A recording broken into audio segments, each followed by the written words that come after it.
guys, it's Amelia, but not the pilot, just Amelia. And today is Valentine's Day, so you know what that means. I'm starting my Shakespeare challenge.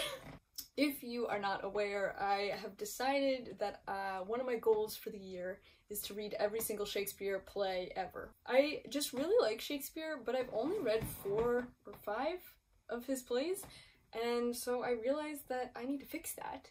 And then I quickly fell into a fixation of buying the Folgers editions of these books, which I will link a video here where I unbox all of those and show you my new bookshelf that I got going on with all my Shakespeare books on it. I have made a schedule for myself where I'm going to read about 1 Shakespeare book a weekend-ish, I think is what it turned out to be, and I bought all of them, and I just like having these on my shelf.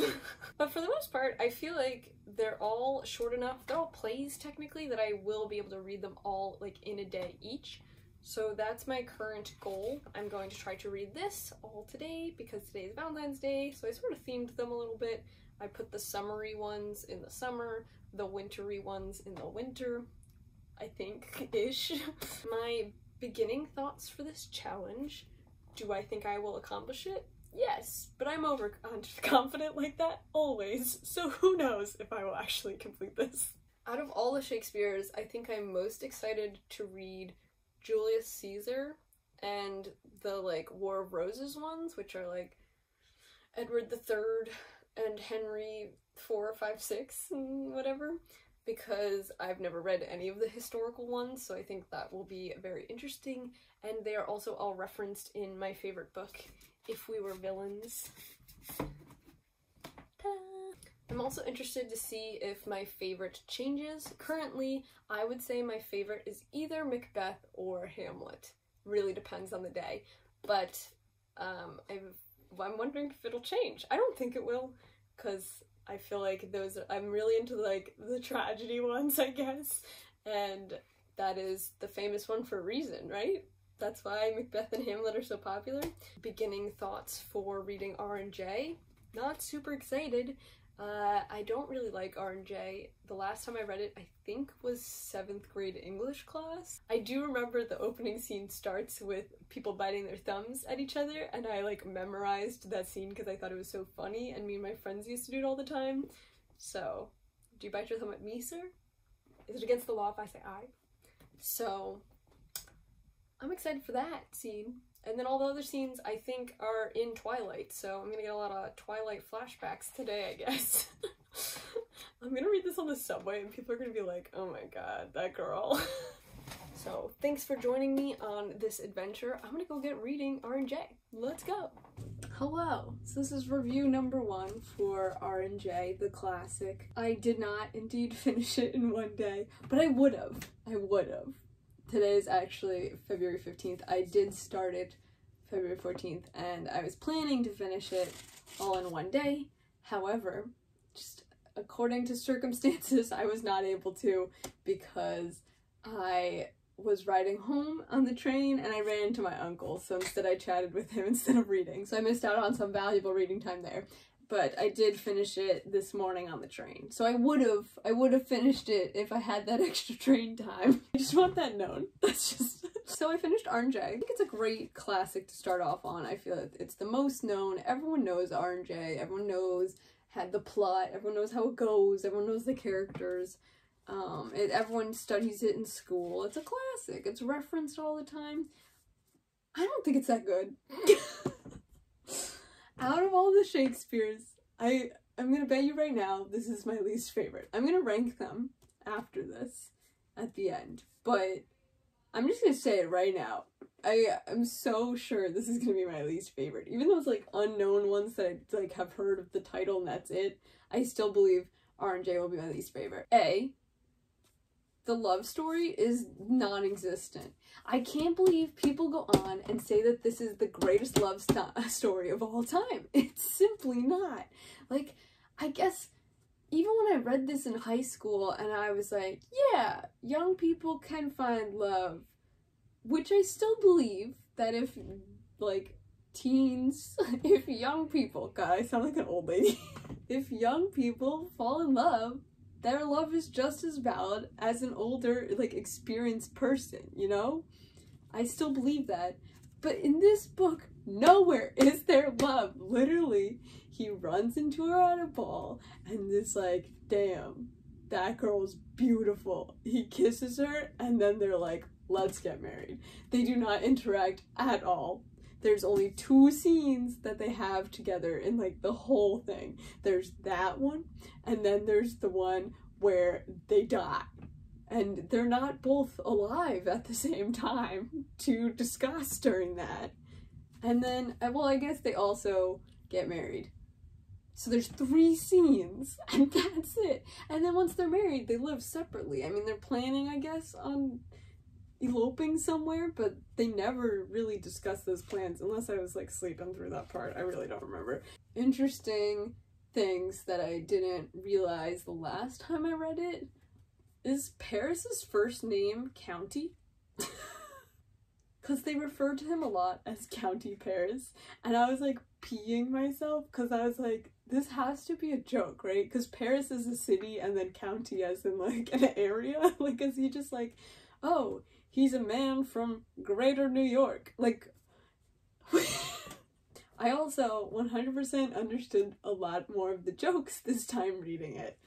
Shakespeare's just really funny. I just don't think we give Shakespeare enough credit for like the literal jokes he's flinging in this. It's so funny. I'm looking forward to some more banger insults and also great little gags going on. Also, Mercutio was hilarious. I like forgot, like, it's just ridiculous. I feel like almost all of his lines are jokes and I totally forgot that. So good. Yeah, quick read. There was a couple parts where I literally was like, God, I could like just straight up quote this entire scene. It's so ridiculous. And of course we have the classic Twilight quotes in here. We got page 111 from the Friar Lawrence. I didn't actually realize it was the priest saying this line. I've heard it so many times in Twilight, I just never really contextualized where it was in the show. These violent delights have violent ends, and in their triumph die like powder and fire. So good. So good. I mean, Twilight's like better love story than R&J is all I gotta say. It's a new moon, and Edward quotes it. Literally, I got to this line and I was like, I hear it in my head. Eyes look your last, arms take your last embrace, and lips, oh you the doors of breath, seal with a righteous kiss. And then the teacher's like, eyes on the screen, pay attention people. So I had a good old time reading this. I'm glad it is done. I'm considering maybe I will read it again later this year, right before I read If We Were Villains, because they do R&J they perform it in the book, which they described a really cool concept in this book, and now I like want to make it happen. I want to see this. It was R&J, but it was performed at a ball setting. So it's a masquerade ball. Everyone was invited to come in masks, in dresses and suits and whatnot, fancy livery. And the space was like a normal ball area with a few, like 4 doors, I think. Like there was doors on all the sides. And then it also had a couple balconies on the top to serve for the balcony scenes. It was like a perfect location. But how cool would this be if you buy a ticket to like this almost interactive, immersive R&J show? But how cool would that be? That's how they describe it in If We Were Villains. You should read that. It's so cool. So that's already all I got for you today. I'll see you with the next book. Hello! I have completed Comedy of Errors. It was very cute. I did indeed finish it in like one sitting, so success. We love that. It's quite short, actually. It's 5 acts, but it's only like 160 pages, which is actually half of that, so it's like, I can't do math. I've never heard of this show. Well, I've heard of the title, but I have no idea what it was about before I started it. So I'm pretty proud of the fact that I'm pretty positive I understood what was going on. Let me break it down for you. This is my synopsis for y'all. I'm gonna spoil it, so if you don't want Shakespeare spoilers or whatever. It starts with this man getting arrested, and he is the dad. This is important later. And he just sort of like sets up the show. Okay, that's what's happening, right? And the plot follows a bunch of twins. So there's 2 sets of twins, and they all have the same names. There's Antipholus, who is like that guy's son, and then there's Dromio, who is a servant, and there's 2 Dromios and 2 Antipholuses, okay? So we're gonna say the dad's Antipholus and the mom's Antipholus. That's how I'm gonna like denote them, right? Okay. So what happened was there was a shipwreck, and the dad and the mom and Antipholus and whatever the other son's name was, I don't really know, and then there's Dromio and the other twin, right? They end up tying themselves to this mast, and the dad ties himself to one end with a son and a servant, and the mom ties herself to the other end with the son and the baby servant, right? The baby son, baby servant, okay? And what happens is they like get shipwrecked, and then the mast splits. So the mom and the 2 kids go the one way, and the dad and the 2 kids go the other way. Okay? Dad and the 2 kids go to Syracuse, and then the mom and the 2 kids end up in Corinth or something like that. And so now, flash forward, where the kids are grown up, they're like 30-year-old, whatever, and we're in Ephesus or something? I don't really know. Ephesus. We're in Ephesus, and the dads, Antipholus and Dromio, arrive in Ephesus and are just like instantly confused, and a bunch of craziness ensues, wherein Dromio is sent to go get something, but then the other Dromio shows up, and then Antipholus is like, why didn't you get the thing? And the other Dromio is like, you never asked me to do that, sir. And then back and forth.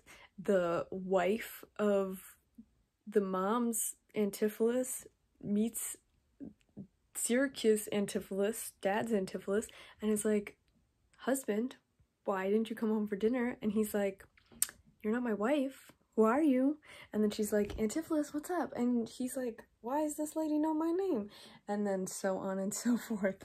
So it's just like a bunch of crazy mishaps, ending with a bunch of arrests, and then they realize, oh, we're actually brothers, and there's our dad, and oh my god, that's our mom? Crazy. It's very fun, it's very funny. I enjoyed it. I'm excited to go watch it.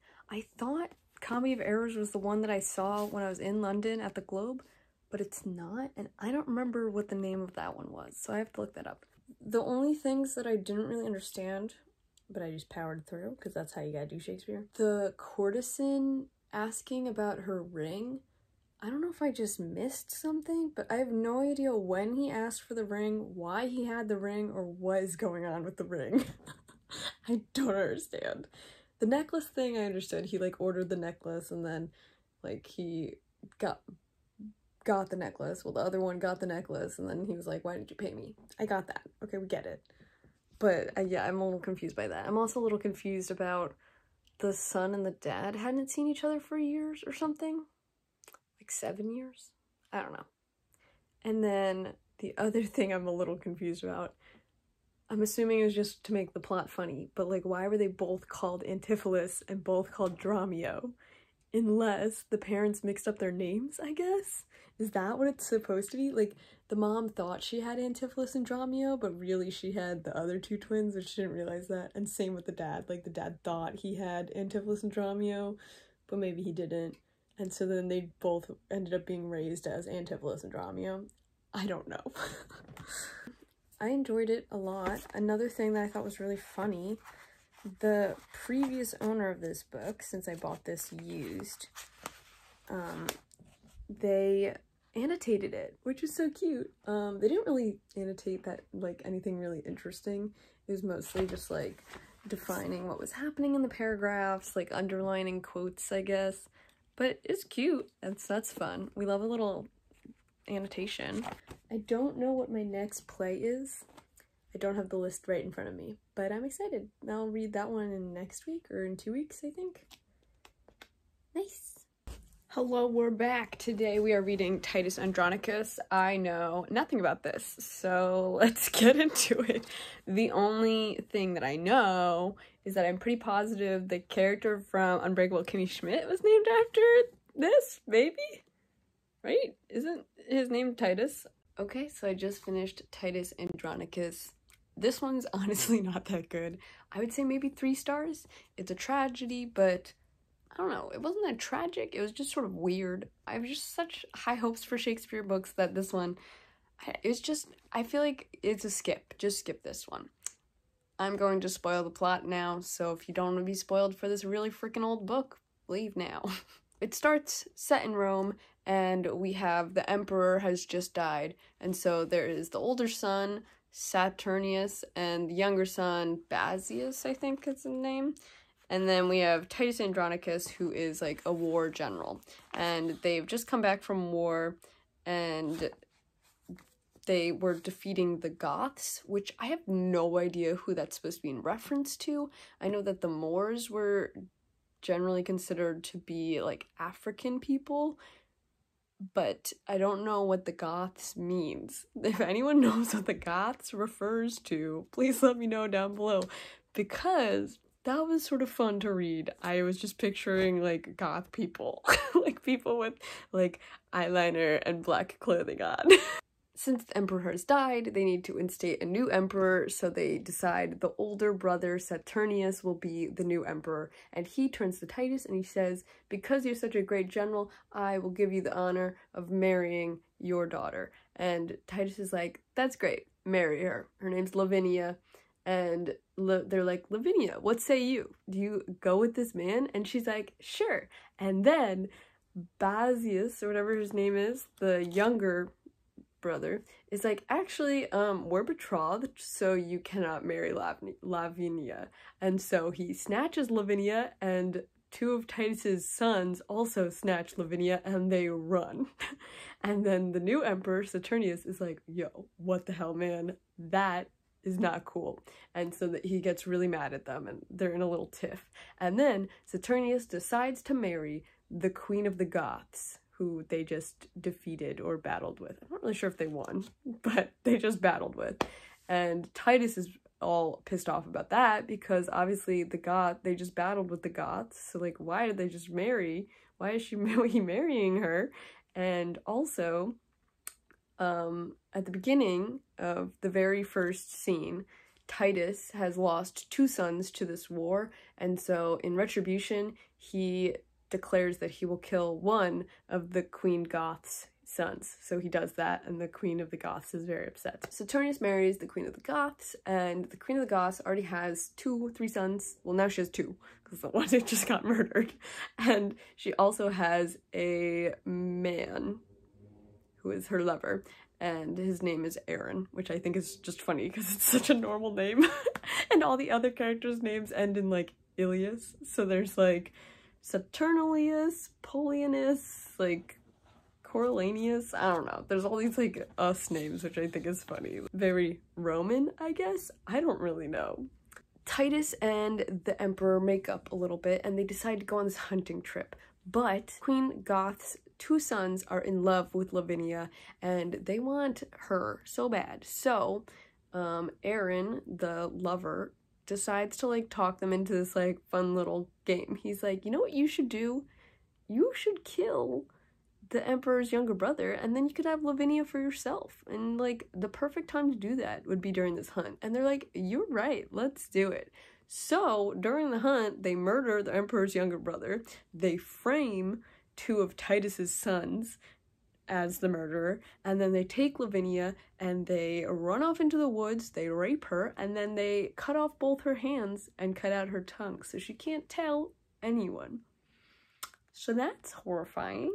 Titus is all upset because obviously his sons are being framed for this murder, and Aaron, the lover, decides to play another little joke and goes up to Titus and is like, I know you're sad, I know how we could fix this. The emperor just wants you to send him one of your hands. In return, he will give you back both your sons. So just cut off one of your hands. And so he does, And in return, the emperor sends back the severed hand and also his son's severed heads. So now, Titus is even more sad, because now he's down a hand, but he's also down 2 sons. So now he only has 1 son left. So this is where it just sort of gets, like, boring, but also weird. I don't know. They make up this revenge plot, and this is what happens. The Queen of the Goths she's in on all of this, and she decides, let's, like, mess with Titus, because, like, Titus is so sad. He's probably so sad that he has gone mad. So she goes to his house and is like, hello, Titus, I am not the queen. I am a revenge incarnate. Tell me, what do you want to do?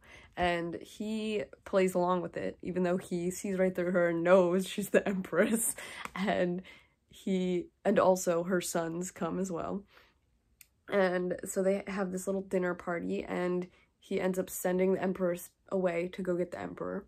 And Titus kills the 2 sons, and then cooks them into a pie, and then feeds them to the empress and the emperor. So we got a little cannibalism in this, which was weird. And then everybody dies, and at the end, the general Roman populace decides to crown Lucius, which is Titus's only surviving son, as the new emperor, which I just don't think really makes sense, but it happened. So another thing that happened a lot throughout this book, there's a lot of Latin phrases, which I think is very interesting, because I don't feel like Latin is super accessible. I guess churchgoers would know it, but I wonder if these phrases were, like, commonly known back then, because obviously they're not now, and even the context of them was not super clear. I had to read, like, the side notes on the left of this to figure out what the hell they're trying to say. My only other problem I had with it, understanding-wise, was apparently Lucius was sent away. He was, like, banished, and I don't really know why. I'm not sure if I just missed that, but I don't know why he was banished, and then he came back. But anyway, I think you should skip this one. It's not that good. That's all I got for today. Good morning. So I just finished Taming of the Shrew. It did take me 2 days actually to get through, because it was similarly not that good. Kiss Me Kate, the musical, is actually inspired by this and based on it, I think. I haven't actually seen Kiss Me Kate, but I was talking about that with my mom. The plot is very weird of this one, to be quite honest. It starts with, like, a play within a play, and then it never acknowledges that again, which is one of the reasons I didn't really like it. So it starts off with this little play about these lords, and they find, like, a homeless man on the street, and he's a drunk, asleep, and they decide to take him into his house, into the lord's house, and dress him up, and then when he wakes up, they're gonna treat him like a lord and be like, oh, you've been mentally ill for so long, we're so happy you're awake now, and you're back, lord, and treat him like a lord for a day. And it's just, like, a big joke. And so that is the first act of the play, the first, like, 2 scenes, I guess. And then it goes into the actual play, because they put on this play for the homeless man. They never talk about this homeless man again. I don't know why this is in here. But apparently, I think he's, like, sitting on the side of the stage the whole show watching this. And he comments, like, once. And that's it. Anyway. Then they put on the show, Taming of the Shrew, which is about just a bunch of men, suitors, trying to get wives, and tame their wives. And so I just don't like the message. I don't like the vibes. We're not fun. There's, like, maybe 2 comedic things in the entire show, and it's supposed to be a comedy. And I really, like, wasn't laughing at all for this one. But yeah, there's a bunch of, like, vulgar jokes, which I thought was sort of funny, in this one scene between Kate and, oh, what was his name? Petruchio or something? This is another problem. A lot of Shakespeare's shows, especially the comedies, all of the characters have almost the same name, and that's, like, part of the joke, which I get, but is very difficult to read. I was very lost for most of it. I was very much struggling with the names, but I eventually figured it out by the end. The main concept is that there's this one guy, and he's got 2 daughters, Kate, the older daughter, and Bianca, the younger daughter, and everybody wants to marry Bianca, but he won't let Bianca get married until Kate, the older daughter, is married off because Kate is like the devil. She's a shrew and nobody wants to marry her, so he's trying to marry her off first. So they eventually find this man to marry Kate, and he goes and does that, and then they're all vying for Bianca, and one of them gets Bianca.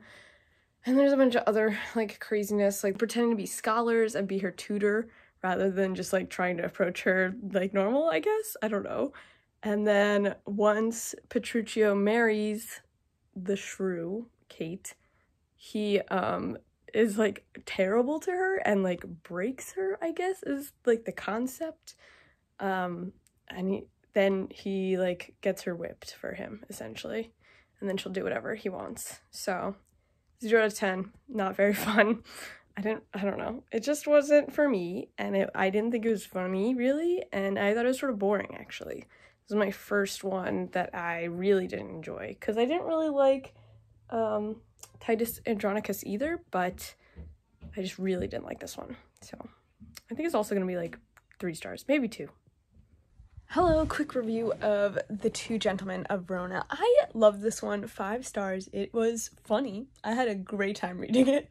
I think it's considered a comedy. I'm not quite sure, but it tells the story of 2 men from Verona who are leaving, or 2 men, yeah, from Verona going to Milan, right? I was right. And so their names are Valentino and, gosh, I already forgot their names. Their names are Valentine and Proteus, and Proteus has a lady named Julia in Verona already, and he is deeply in love with her and handfast with her.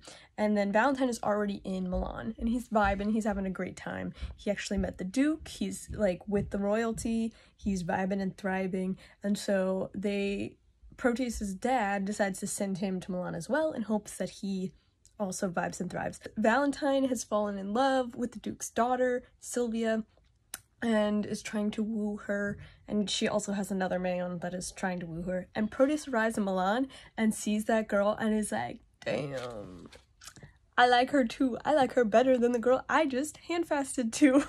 So then he devises this scheme where he tattles on his friend Valentine. So he goes to the Duke and he's like, yo, Valentine is about to steal your daughter, so you should stop that.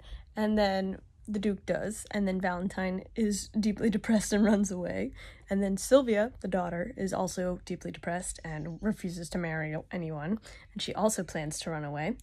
But meanwhile, Proteus thought he was going to win her, and he did not successfully do that. And they all end up running around in the woods where they all run into each other, as Shakespeare stories go. They're all running around, and then Proteus catches up with Sylvia, and he's like, I'm gonna make you marry me. And then Valentine comes out of the woods, and he's like, I will defend you, Sylvia. And then Julia followed Proteus to Milan and sees that he's cheating, terrible, no good. And so she follows him into the woods, and so craziness ensues. And I enjoyed it. I thought it was funny. There's this one character, I think his name is Lance. And he's Proteus's, like, manservant, and he, like, exclusively talks in riddles. So every conversation with him is just absolutely ridiculous and absurd. So that was super fun. This one sucked. Love Labor's Lost, I can't even say it, is supposed to be a comedy, but I didn't think it was funny at all. It's got these like 3 Musketeer type of characters, and they make this oath to the king that they're not going to get married or have relationships. However, they all immediately fall for different women, and then craziness ensues. It was boring. 0 out of 10. That's all I have to say. I just skip it. It was not good. Also, this cover is gray. This is the ugliest one. I feel like they did that on purpose. That's all I have to say. This was absolutely great. I just finished As You Like It. This is my 7th, 8th Shakespeare book. So I'm pretty behind schedule. We're not going to talk about it. But I really liked this one. This is the first one I think I've read that is completely brand new to me. I had absolutely no idea what the plot was going to be about. I had no idea what this was. I've just heard the title before. I'm so bad at character names of Shakespeare books. I don't know why. Orlando, which, great name, terrible place in Florida, love that, is the younger brother of Oliver, and Oliver got all the money from his father. And Orlando goes to Oliver and is like, hey, give me some of the money, we're bros. I don't know why you got all of it anyway. Oliver is like, you suck, go fight this dude in a battle and you're gonna lose and then you'll die and now my problems will be solved. So Oliver sucks. Cool, nice. Then Orlando goes to this brawl and he wins somehow, which is crazy. And while he's doing that brawl, he meets Rosalind and her best friend, whose name is Celia. And Rosalind is the daughter of one of the dukes, and Celia is the daughter of a different duke, I think? Yes. And Rosalind and Celia are like BFFs, tight sisters. We love to see it. And what happens is Rosalind falls for Orlando, and then there's some sort of beef happening. I don't really remember. That was like the only part I was a little confused, missed that what was happening. Anyway, there's beef, and Celia's dad is like, Rosalind, you never show your face here ever again. And she's like, what? Okay. And Celia's like, if you ban her, I'm leaving too. And so they both leave, but they wear disguises and they go into the woods, and Rosalind dresses up like a man. And this is where it all starts to get really queer. And so Rosalind dresses up as a man, and Celia pretends to be his sister. Yes, the fake characters. And then they go into the woods, and they eventually run into this sheep guy or something, and he doesn't own the land, but they offer to buy all the land if they could live on it with him. And so then they have this like little cottagecore dream, and they're just living out their lives. And then eventually, and they also have their like court jester with them or something, and the court jester, I think, falls in love with the sheep lady, if that's correct. I don't quite remember the names. Yes. And so that happens. And then eventually Orlando is like, he's roaming all around. He's like, I love Rosalind as well. I miss her every day. Classic Shakespeare instant love at first sight, right? And so Orlando's walking around and he starts like taping notes to all the trees in the forest that say like, I love you, Rosalind, like, oh, where are you? My love is for you. And there's some really great quotes in this one that I didn't realize were from this book. Put your love to the sticking place, I think, is from this one, if I'm right. There's also this great one. All the world's a stage and all the men and women merely players. I love that quote. I like this place and willingly could waste my time in it. Isn't that such a great quote? Gosh. So he's sticking all these things to the trees, and eventually Rosalind and Celia find them, and they're like, why are all these trees have notes about Rosalind? What's happening? And then they realize that Orlando is wandering around the forest, so they run into him, and Rosalind sort of tests his love for Rosalind, but since Rosalind is dressed up as a man, Orlando doesn't realize it's her. And then eventually everyone gets married and is happy at the end. This book, 5 out of 5, is a banger. Not one of his misses. So I liked this one. Next, I think I'm reading Much Ado About Nothing, which I have high expectations for. I'm pretty positive it's also like a rom-com type of scenario. I know that one has also been made into movies. That's all I know about it. So I guess I'll check in after I read it. Bye! I have finished another. I just finished Much Ado About Nothing. This one was delightful. It was very funny. It's definitely a comedy. I'm also pretty positive. Is this the one with David Tennant and Donna from the Doctor Who series? I don't remember her name. Summary. The beginning, I was a little confused, didn't really know what was going on. And then there's 2 love line plots happening where it's just sort of like all the friends get meddlesome and set people up.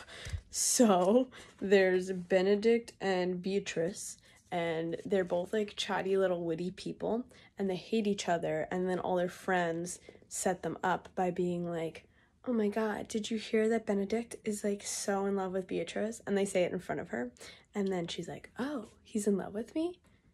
Maybe I should love him back. And then they do the same thing, vice versa. And then they start like confessing their love to each other, but then at the end they're like, actually, I don't love you. But then they find love notes to each other, and then they're like, okay, fine, let's marry. And then they're happily ever after. That's cute. So that's like the one plot line that's happening. Beatrice and Benedict, honestly, the OG enemies to lovers.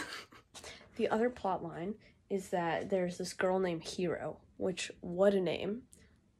I have questions about it. Is it just a play on words as in like because there's a couple puns in there about like her being a hero and whatever. Hero is paired up with Claudio, I think his name is. I instantly forget all the characters' names in all of these books. Claudio. And they love each other very much. But then this one dude comes over and is like, oh my god, Claudio, did you see? Hero's been talking to a man. You should go not get married to her. And so then on their wedding day, Claudio goes, hey girl, you shouldn't, we're not getting married because you are not a maiden. Ooh, scandal. This is literally at the altar. I was like, what a terrible move. Like, man, that is so awful. And then she fakes her death. So that's honestly the only way to deal with that, in my opinion, as well.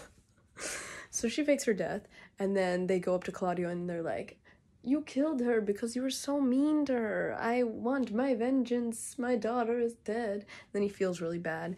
And then eventually they figured out that it was a misunderstanding, and they're gonna get married anyway. Anyways, I really liked this. I'm excited to watch the play. I'm really behind on watching them as well. I don't know when I'm gonna do that.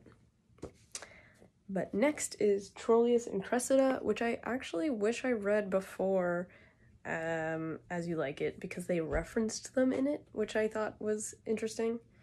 Anyway, I'm gonna go read. I finished Trollius and Cressida. This one was actually quite long and did take me like 3 days to get through. I think this is my first historical one. It is about the Trojan War, essentially, but it's focusing on two characters, Trollius and Cressida, who are in love and then separated by the war, but it shows both the Grecian and Trojan side of the war. I would say that you're probably going to struggle with this if you don't know anything about the Trojan War. I know quite a bit, and I do know a bunch of random character names just because I like Greek stuff a lot. So I've read quite a few Trojan War things, and I know the general gist of what happens. So I sort of mostly understood what was going on the whole time. I'd say that it was good, but it was sort of boring. There's a lot of really long monologues in it, but it mostly focuses on Trollius and Cressida, who are from the Greek side, and they're just like two random people. They're not royalty, they're just like chillin'. They fall in love, and Cressida's uncle sets them up, and then Cressida, for some reason, is sent over to the Trojans, sort of like a peace offering. I don't really understand why. That was one of the things I did not understand what was happening. But she was just sort of randomly sent over there, and then all of the Trojan men are like into her, and she just sort of like flirts it up and tries to make the best of it, I guess. But then Trollius comes to visit, which I don't think happens. Like, a bunch of Greeks were going to visit the Trojans in their camp a bunch of times, and I'm like, there's no way this happened in real life or whatever. And so Trollius comes to visit, sees that she's flirting, and then gets really upset. And that's pretty much the book. It's like the Trojan War in the middle of it until sort of near the end of the fighting, probably right before they do the horse part. I'll check in with you later. Bye. So I just finished Midsummer Night's Dream. So cute. So cute. It's definitely not as good as it is performed, which I'm assuming is the case for a lot of these, but a lot of them I've never seen or read before, and they're still like holding up. Like, I'm still enjoying reading them. 5 stars. This one for me was like, something's missing. Like, it's whimsical and fun, but there's not really a plot if you think about it, or rather, like, the plot doesn't really matter.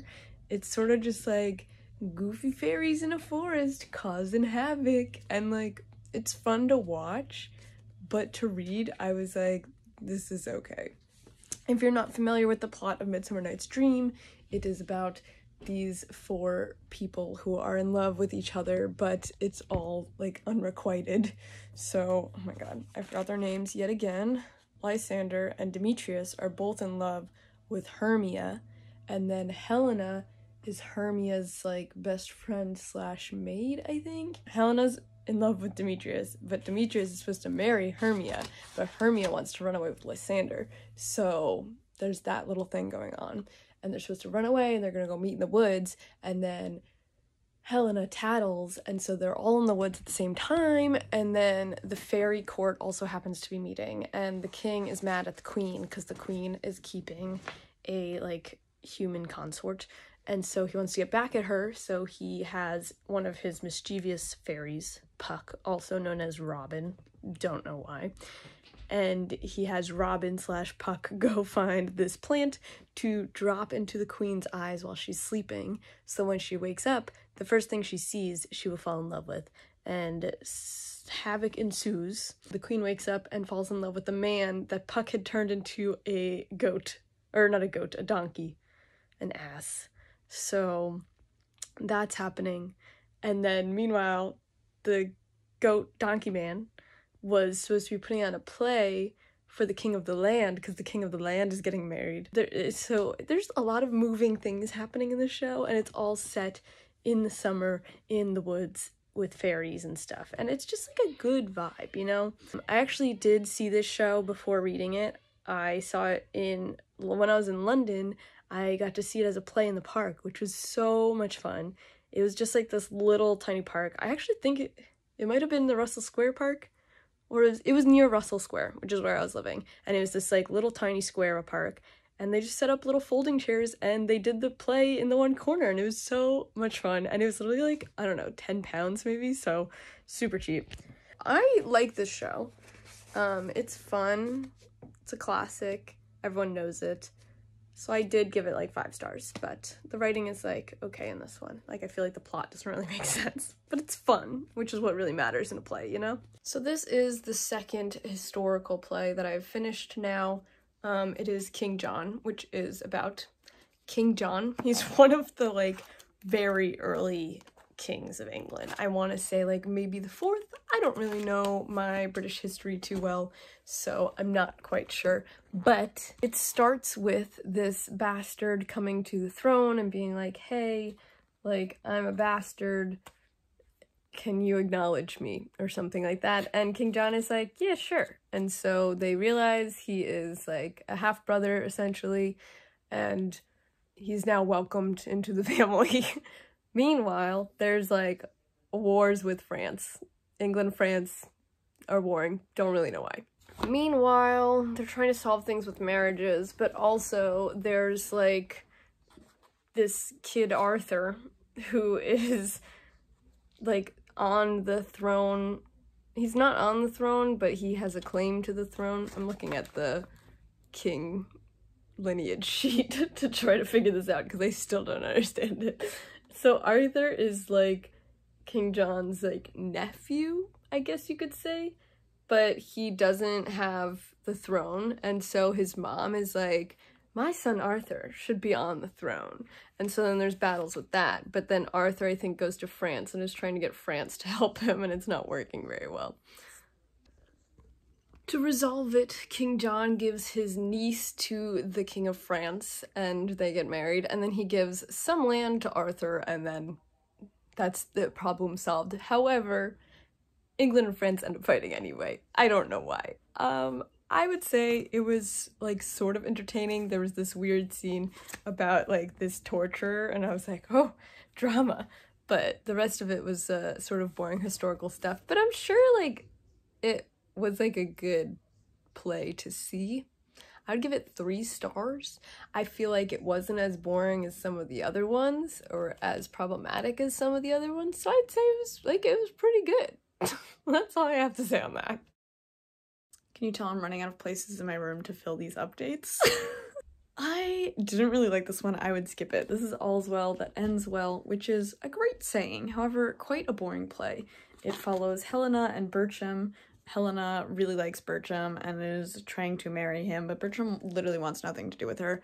But also Bertram is like above her status, so he thinks he's too good for her. But she is a physician's daughter, and she makes a deal with the King of France, who's really ill, that she's like, if I can heal you, can I have anything I want? And the king is like, yes. And then she heals him, and so the King of France grants her whatever she wants, and she says, I want Bertram. And Bertram makes this whole fuss, and he's like, no, please God, no. And then he marries her legally in the court, because he has to. He really doesn't want to. But he then refuses to legally seal the marriage deal by going to bed with her. So he runs off and becomes a soldier to avoid her. And then she follows and she schemes again. And she finds this woman that Bertram is courting named Diana. And she's like, hey, I have a plan. What if you, like, pretend you're into Bertram and get his ring? Because that's part of, like, a wedding deal. And then also promise to sleep with him. But then instead of you sleeping with him, I'll sleep with him. And so that's what they do. And then Helena's like, haha, I did it. I've snatched you.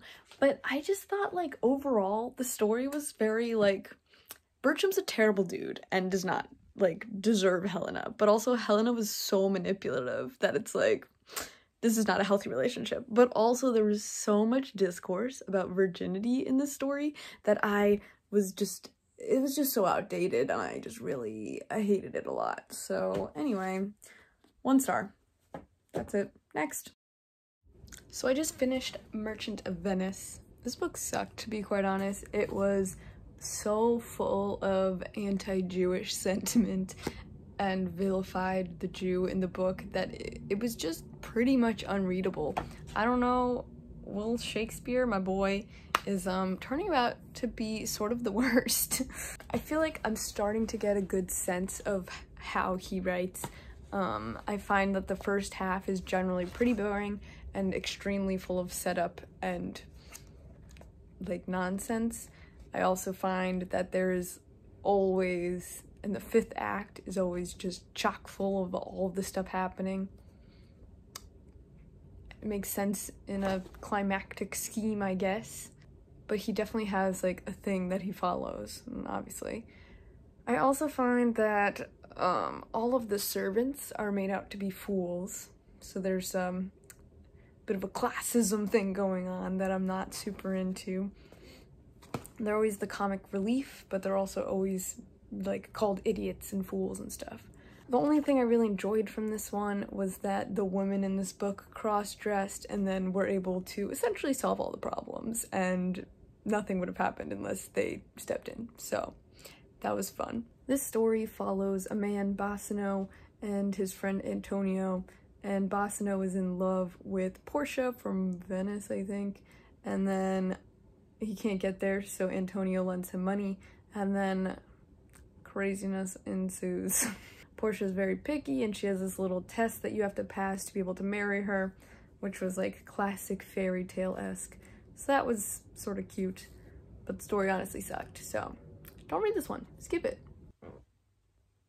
I'm sort of regretting doing this now. This book was bad, and so was the last one. 1 star, not even. I don't even know, like, what he was thinking when he wrote this, because it's just so bad that I just don't know what to say about it.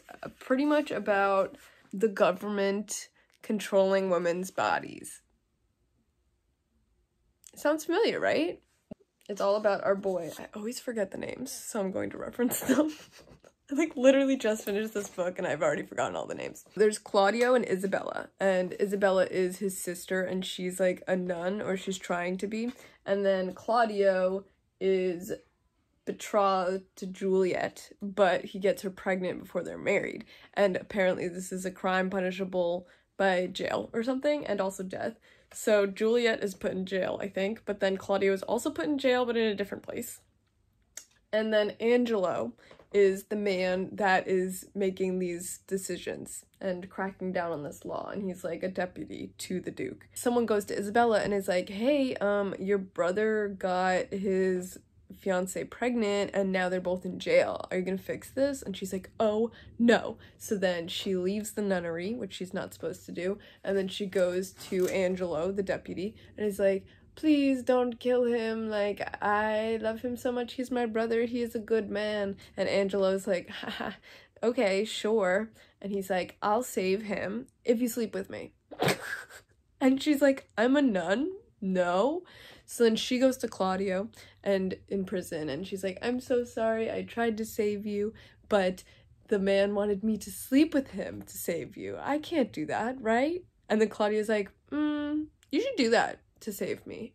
Which at this point, I'm like, so all the men are just completely terrible in this book. So maybe that's the point of the story, but it's not fun to read, so I'm miserable.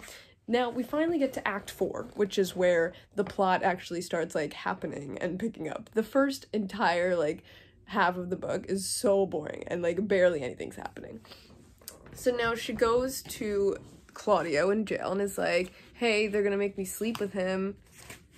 She's like, hey, the only way I could save you is if I sleep with him. I shouldn't do that, right? And he's like, you should actually. Please save me.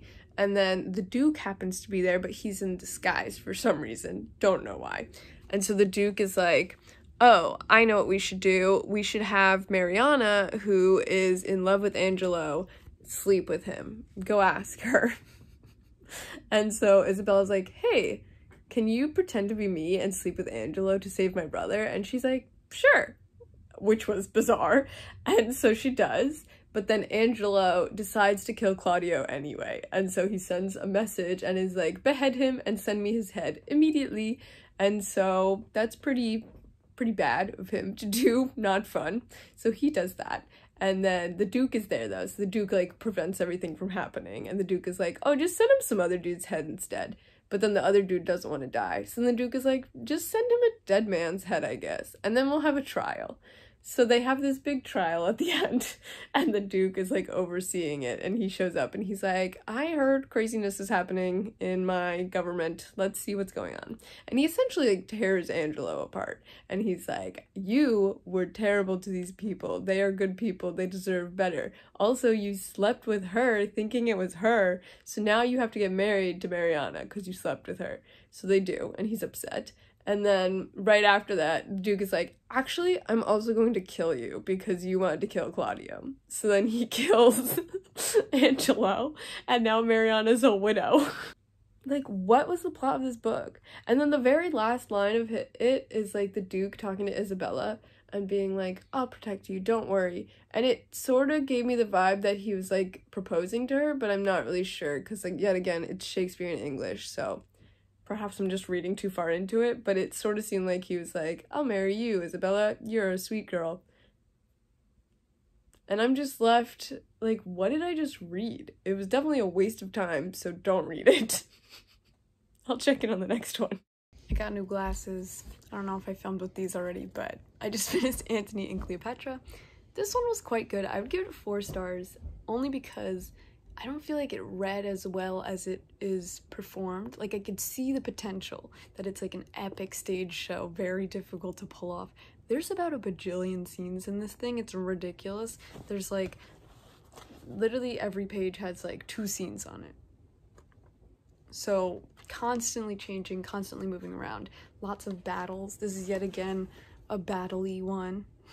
I don't know that much about Antony or Cleopatra. I just know that they exist.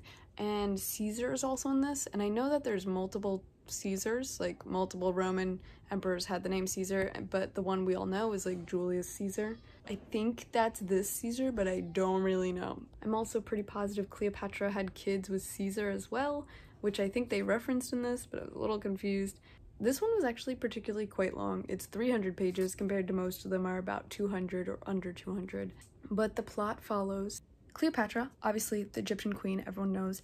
Antony, some random Roman dude, don't really know anything about him to be honest. And then there's Caesar, who everyone knows, but I know there's multiple Caesars and I don't really know which one this is, but I'm assuming it's like the Julius Caesar et tu Brute dude.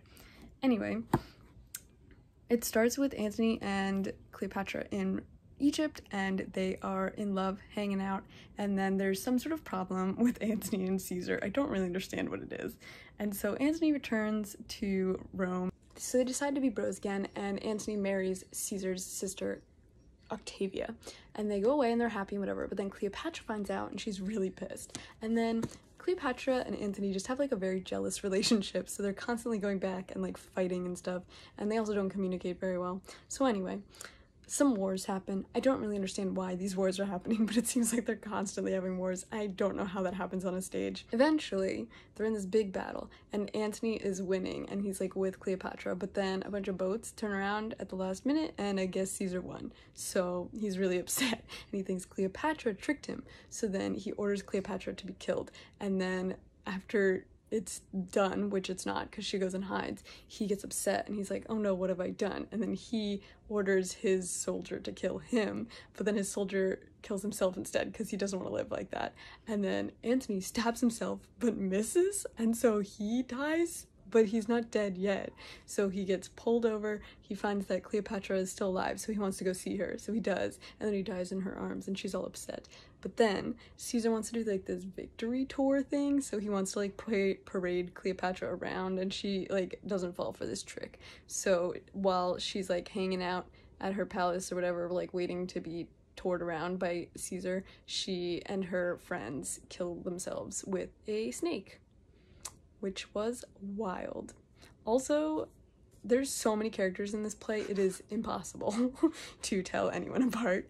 And one of Cleopatra's like ladies' names was like Charmaine or something like that, and I kept reading as Chairman, and I was thinking like Chairman Mao the entire time. Anyway, I liked this one. I'm excited for the next one. Bye. Not very good one, but also too long. This is Coriolanus. It's about a Roman dude who is mean, to be quite honest, and I don't really understand the point of it, but he goes off to war. They do well in the war, and then the governor renames him Coriolanus, gives him a title. His first name is like Marius Caius or something like that. And then he goes back to his town and is like, hey, I'm cool now. Elect me to be your person. And the town people are like, yeah, okay, but then they realize he's still mean. So then they don't, and then he dies. 0 out of 10, this was really boring. That's all I have to say.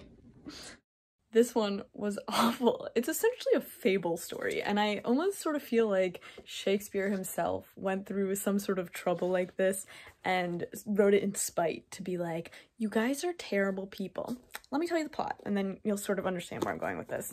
Timon of Athens is this dude, and he comes into town, into Athens. He's from Athens, and he throws this big lavish party where he invites all his friends over, and he's borrowing all this money that he doesn't have to throw this massive party. But everyone has a great time, and they all love him, and they're like, oh my god, Timon is so cool. He throws great parties.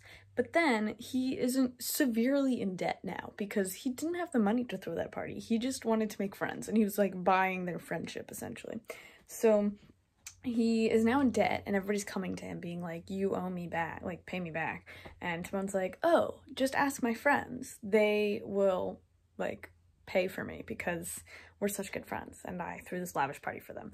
And so the tax collector goes to all of the people and they're all like, no, I'm not paying his debts, so no.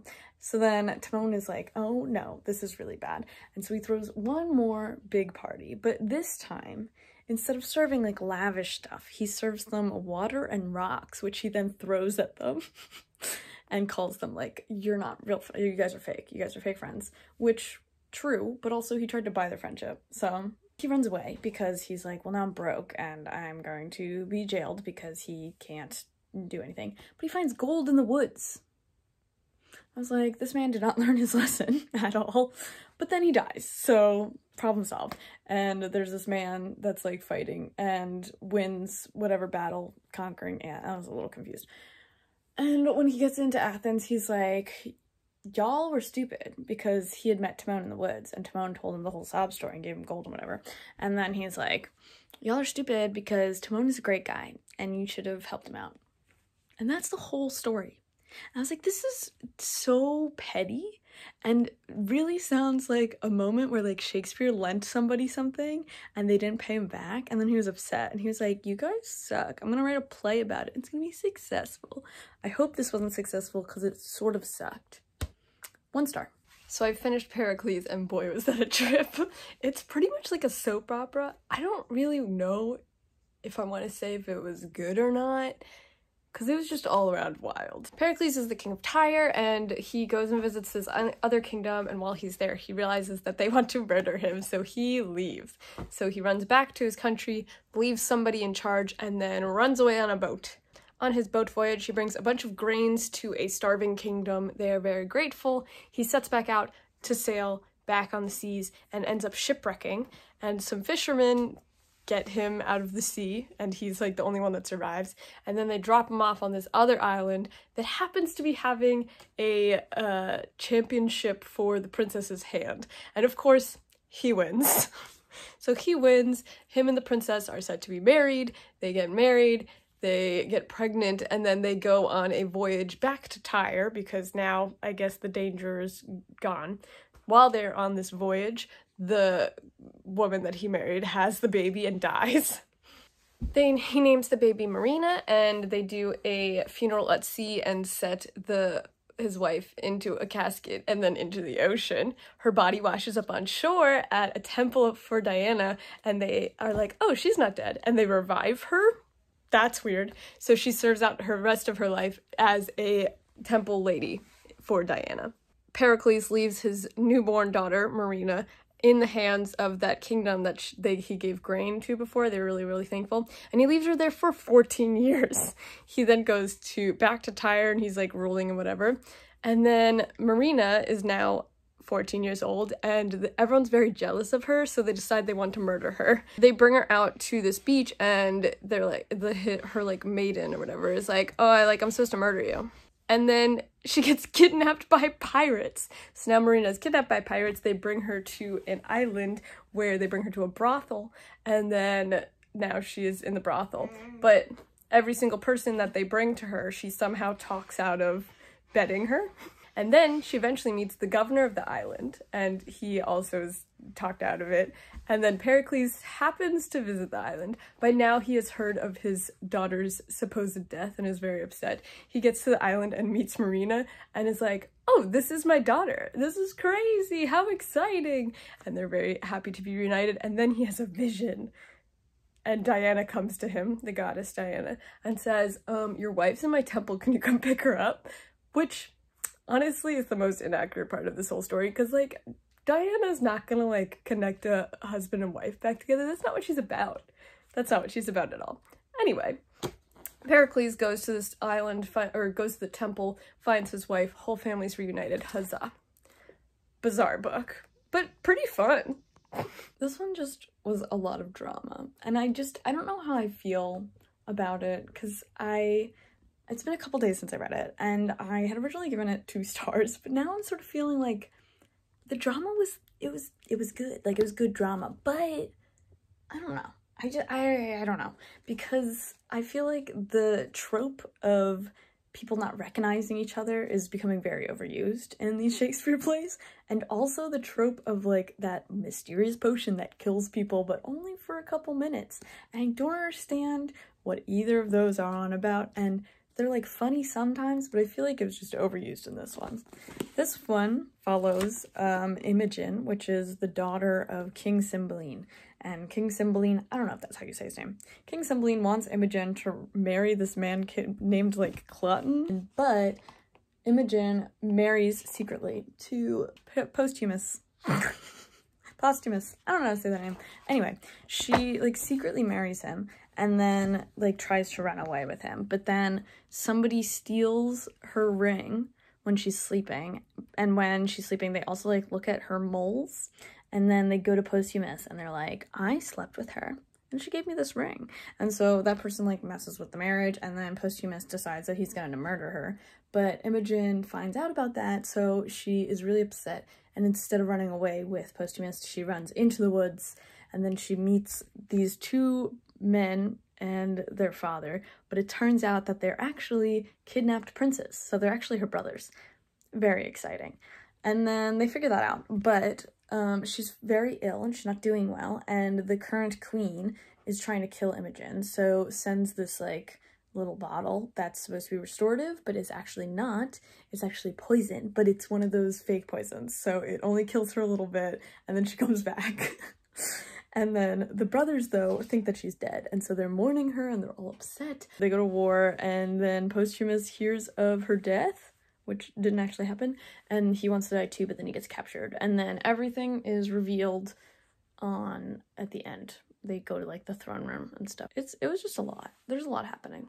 Good morning. I'm starting the War of Roses Shakespeare plays this morning. That is the, like, 9 historical Shakespeare's that are very famous. It starts with Richard II or King John, depending on where you look. But I read King John already. I read it maybe last month or the month before, and so this week I leave in exactly a week from today, so I'm trying to read all 9 plays in 7 days because I don't want to take that many books with me to Scotland. And from what I understand, they're all just historical plays revolving around the kings of England.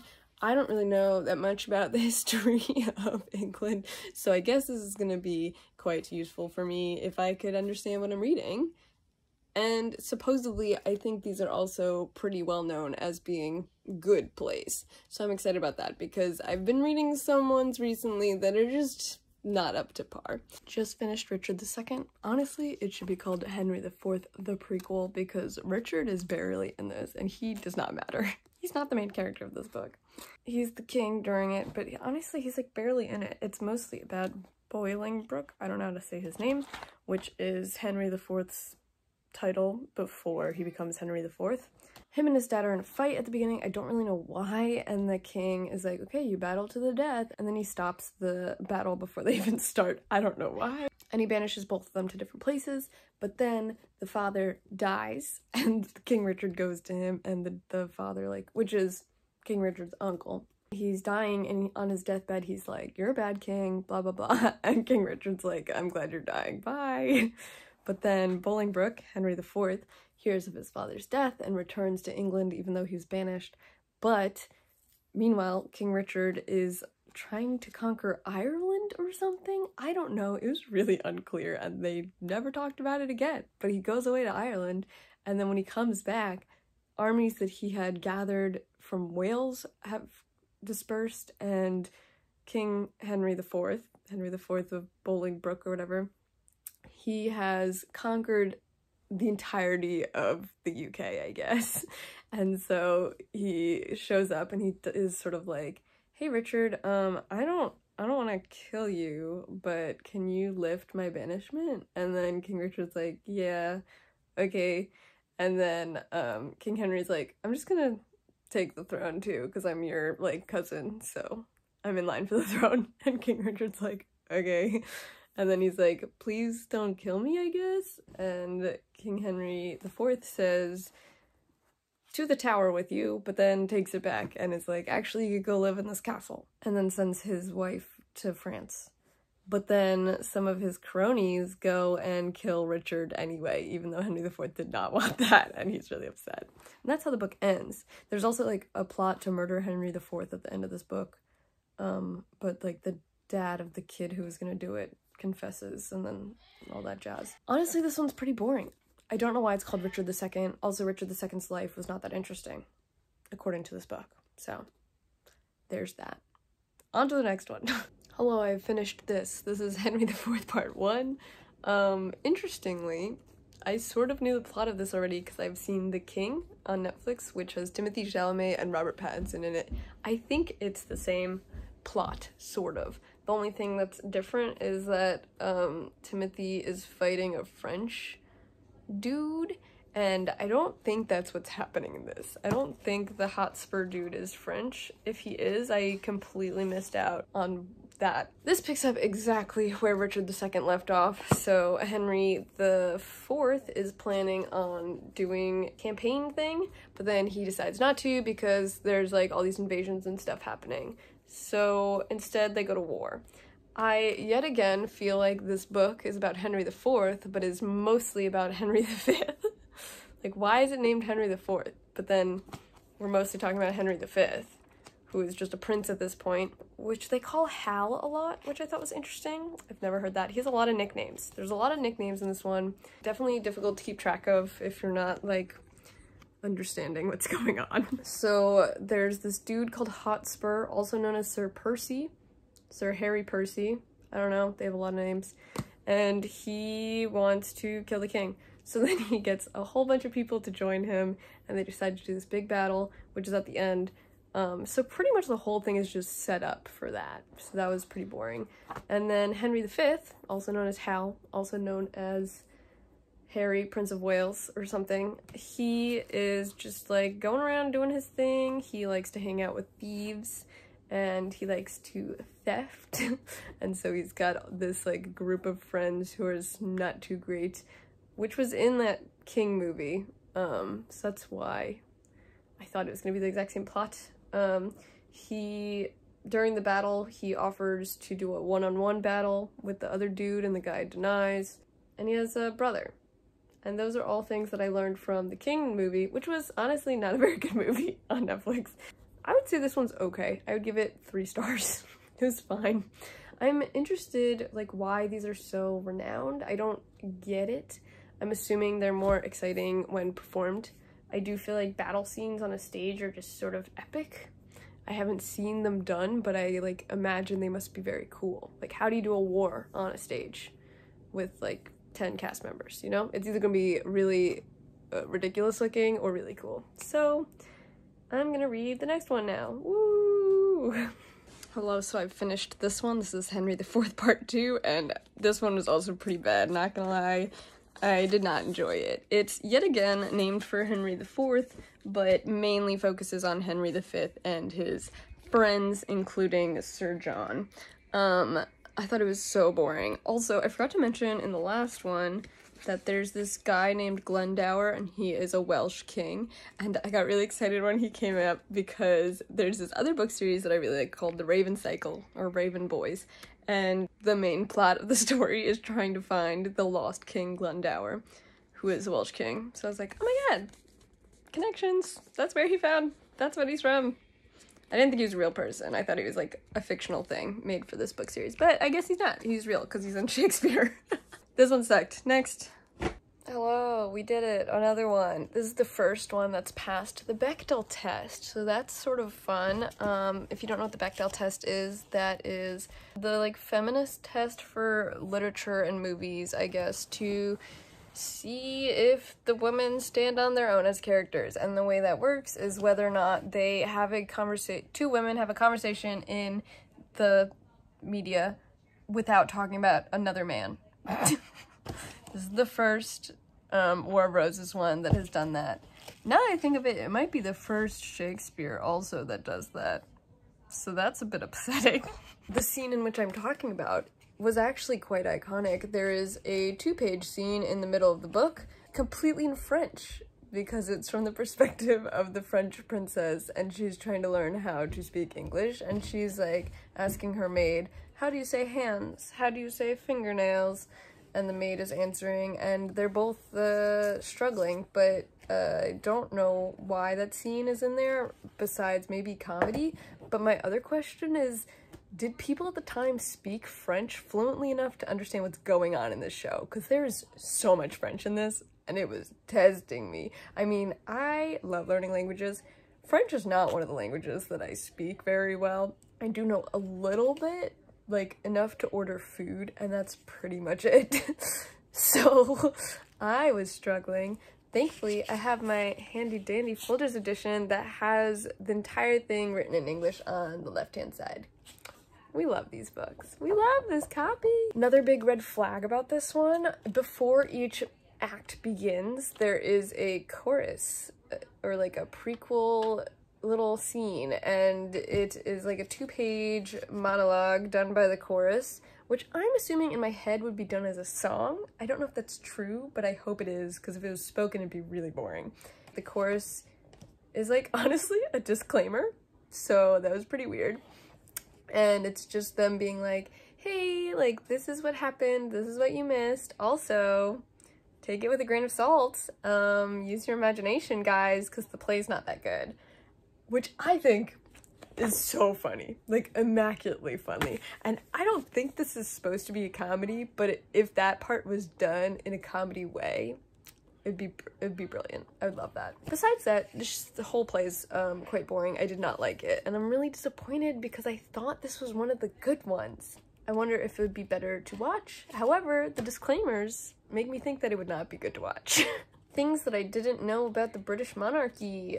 I didn't realize Henry V was Welsh. He said it a lot. I'm not sure if that's true, but I guess it is, because he was known as Prince of Wales. but throughout the play multiple times he kept being like, but I'm Welsh, so. And I love that for him. Love him representing his Welsh culture, but I also don't know if it's true. Also, it ends with him winning this battle. Against all odds, they beat the French. The French are talking a lot of smack, and then the English win, and as a result, Henry V then goes to the French court and is like, well, I won, so I'm taking your daughter. Also, I get your crown when you guys die. And they say, yeah. But then we get a nice little chorus at the end, really short, really sweet, that explains that Henry V dies really young, so he leaves an infant on the throne, and as a result, that's how they do not take over the French throne. So I didn't know that, but now I do. And another one. I just finished Henry VI Part 1. Yet again, not that good in my opinion. This one actually had Joan of Arc in it. I didn't know she was around in this time period. I honestly don't know anything about Joan of Arc besides the fact that she exists, so... It starts with Henry V dying. He dies pretty young, so his child is left on the throne, essentially like an infant king. They then skip, like, very far forward. I don't actually know how far. I'm sort of confused, because all of a sudden they were like, oh, the baby is now the king, but then now the baby king is talking, and I was like, oh. So it skipped a bunch of years. But it starts with the funeral. I had to look up how King Henry V died. He died apparently on the battlefield of Dysentry. And then the whole thing is just about war. It's war between England and France again. Charles Dauphin, which... So this is where I'm confused about. So, like, I don't know too much about this history, right? And the only history that I really know about these, it comes from that really bad Netflix movie, The King, which had Timothee Chalamet in it and Robert Pattinson. And in that one, Timothy played King Henry V as, like, a young teen adult who then gets on the throne. And he was in a battle, and the battle was with Charles Dauphin. But Charles Dauphin wasn't until the Henry V play. And then he's still in this one, and I'm confused. This one had some cute little, like, love moments in it. There was a death scene between a father and son that was sad and cute, I guess. His name was Talbot, and his son Talbot also died. Yet again, the names are very confusing for me. Every single character has, like, 3 names. There's Charles Dauphin, which is, like, the King of France, I think. But sometimes he's written as Charles, and sometimes he's written as Dauphin, and I'm lost. And then the story ends with the British winning by a miracle, yet again. How did they win? I don't know. And then there's King Henry VI is supposed to marry one of the French people because they previously lost in the middle of the play, but then during the final battle, one of the dukes finds this lady named Margaret who is, like, in line for the throne of Naples, and so they kidnap her as spoils of war, and then the duke, or whatever, convinces Henry VI to marry her instead. So her name is Margaret. And the play ends with, I think it's the Duke of Somerset, saying, like, haha, I will control the crown. Oh, it's Suffolk. And he says that he will control the throne through Margaret marrying King Henry.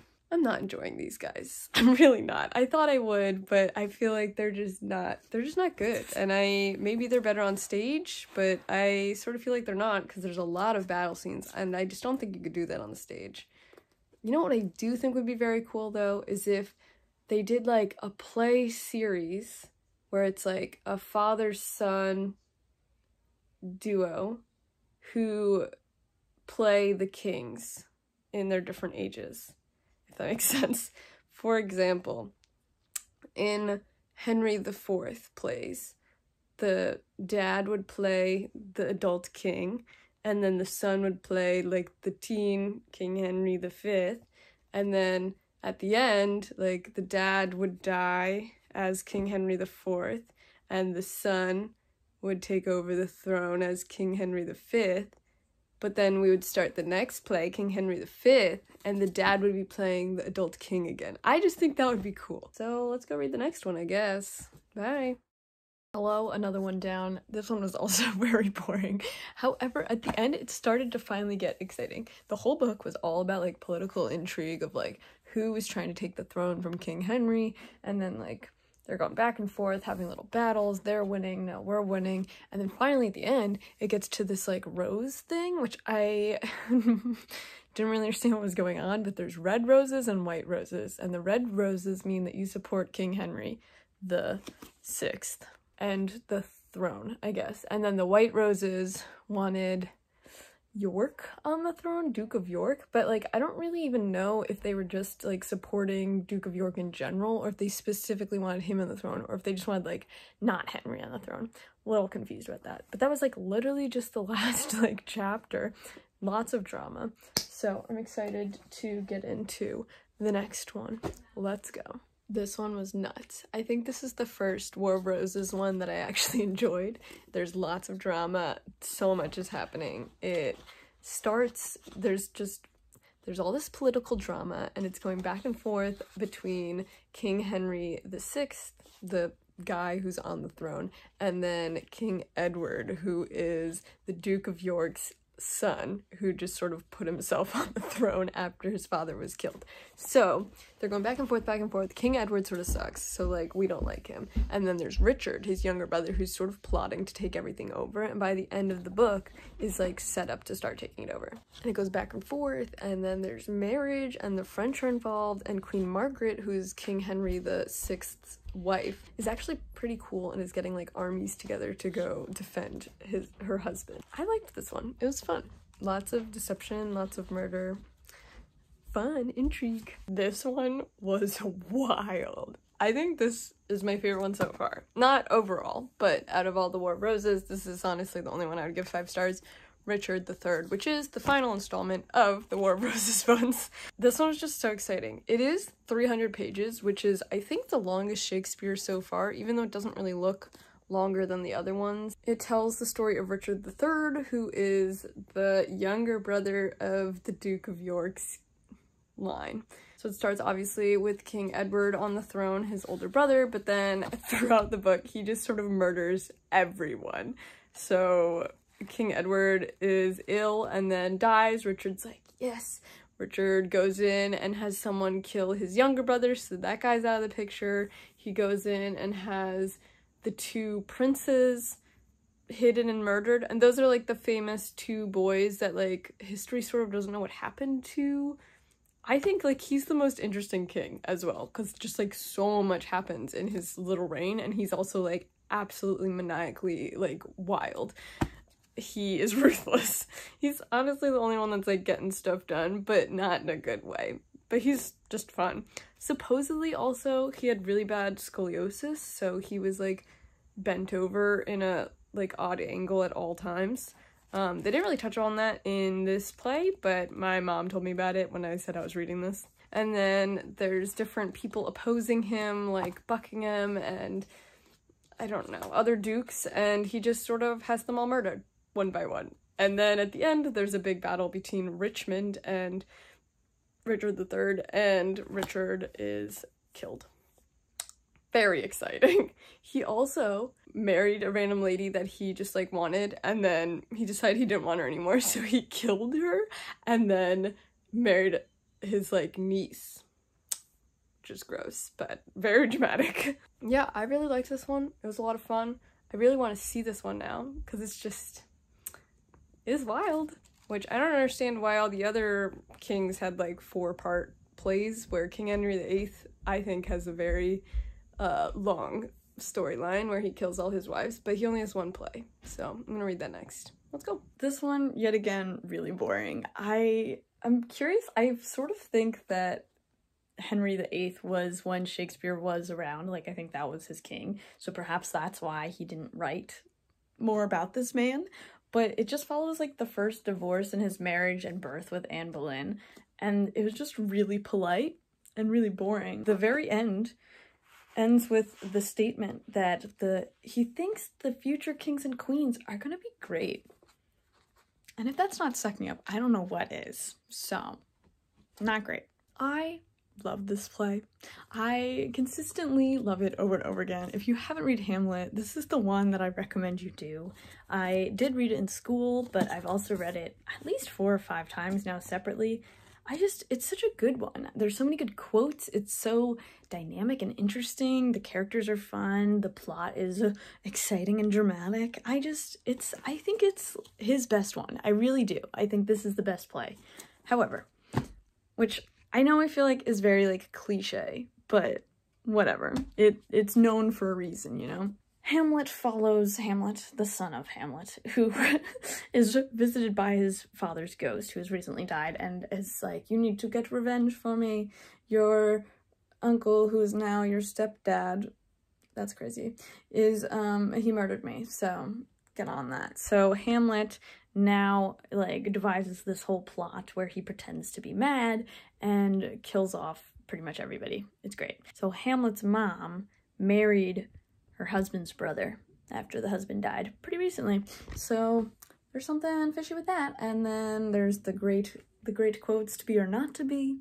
There's that whole speech. It's just a good one. And then there's also Ophelia in this. Ophelia is the like girl who she like is one of the queen's helpers, but also she's like going for Hamlet. And then when Hamlet starts going insane, so does she. And then she ends up killing herself in the river. And so you get all those pretty portraits of like her in a river with flowers. It's very interesting. Also, I recently watched a Hamlet movie play on the BBC that had that dude, oh, what is his name? Damn it. I always forget this man's name. I feel so bad. The guy who played the hot priest in Fleabag and was also Moriarty in Sherlock. This man. He was Hamlet in a modernized adaptation on the stage that was filmed for BBC, and it is a spectacular rendition. If you can get your hands on it, 10 out of 10 recommend. He's just like an amazing actor, and it's such an interesting way to see, like, I don't even know how to explain it. He performs Shakespeare so naturally and very modern. So I feel like a lot of actors, when they're performing Shakespeare, they're sticking to that, like, the what's it called? The Shakespeare beat?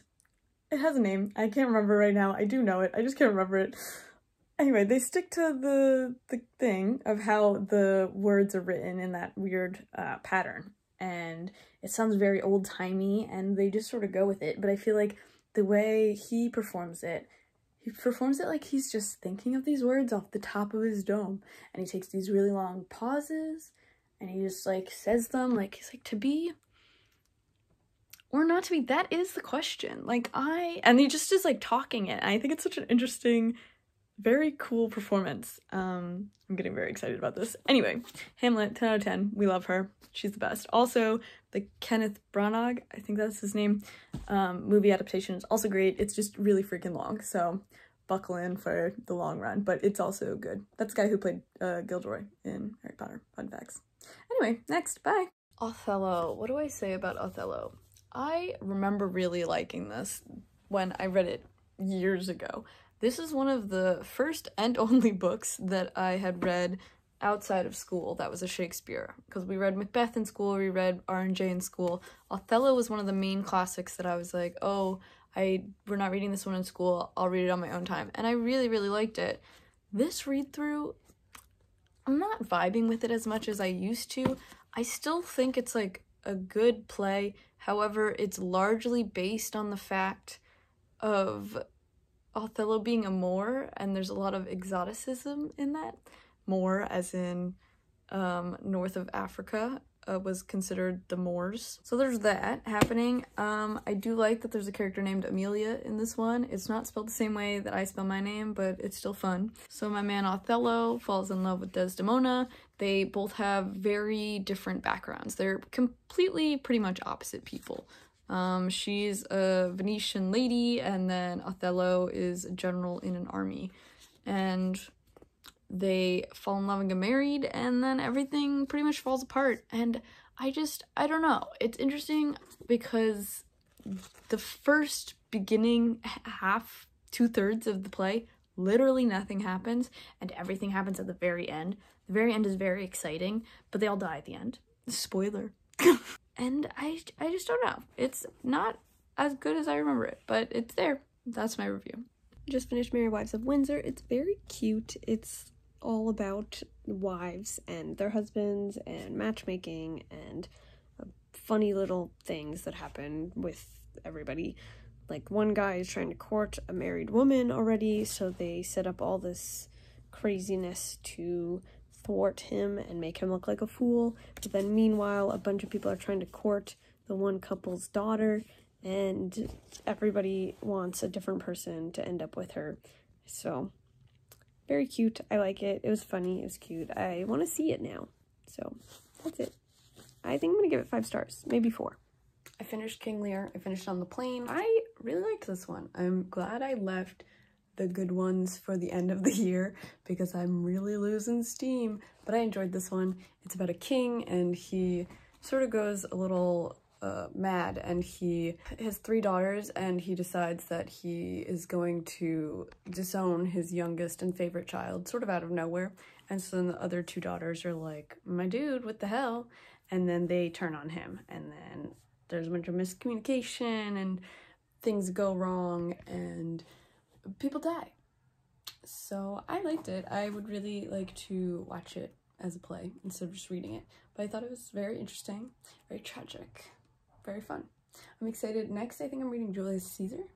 I'm very excited for that one because that one I think is also in If We Were Villains, which is the sort of the reason why we're here doing this.